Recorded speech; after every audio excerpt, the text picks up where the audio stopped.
Yeah, so interestingly enough, I confronted United last year. David confronted them this year.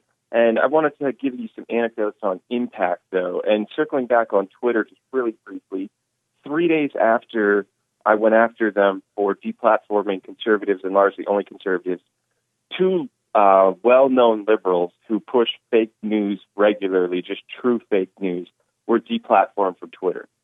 So when you confront these guys, sometimes you get some action. Interesting. So that's one thing. And when it comes to the gun issue, you're right. About 20 companies last year following the Parkland shooting distanced themselves from the NRA or otherwise gave the Second Amendment a black eye. One of those companies was Bank of America. Bank of America, following Parkland, said came out with a new policy that said we will no longer give loans to any gun manufacturer that makes quote-unquote assault-style rifles, which Remington is one of these companies that was no longer eligible for Bank of America loans.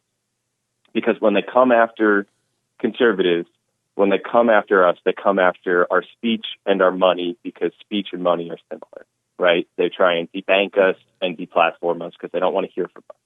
Well, I went to the Bank of America shareholder meeting and I asked CEO Brian Moynihan a very pointed question. I said, first, based on this political decision that you just made, can you tell all of us investors in the room how much money we stand to lose? Because after all, this is an investors meeting. It's a shareholder meeting, how much money we're going to lose. And then I had a second piece of information. A week before the meeting, I was watching CNBC when Warren Buffett was being interviewed.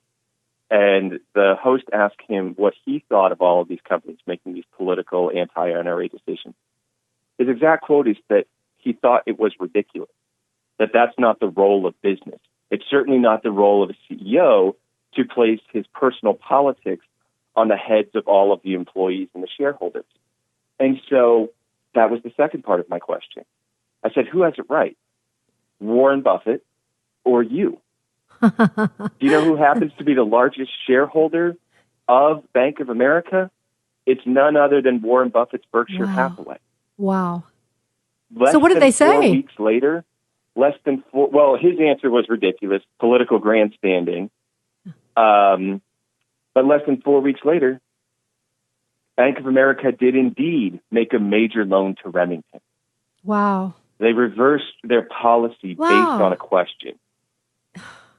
So the power of a question, the power of showing up, the conservative Twitter, conservatives all over their blogs and Facebooks, everyone was so angry at these corporations that had taken this anti-Second Amendment stance.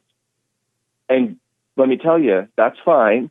Vent your frustration in a blog, an op-ed, what have you. But it's the power of showing up that gets change. It's the power of showing up that gets impact and results. And so that's the message that I want all your listeners to take away is show up. Let the companies hear from you. Even if you're just sending an email, let them hear from you. If you're making a phone call. And if you do have the courage to come confront them, reach out to me at nationalcenter.org, track us down on Facebook. I will give you the tools. I will give you some courage and some support in how to do what I do, because it shouldn't just be us at the Free Enterprise Project being a lone voice in the wilderness on these issues.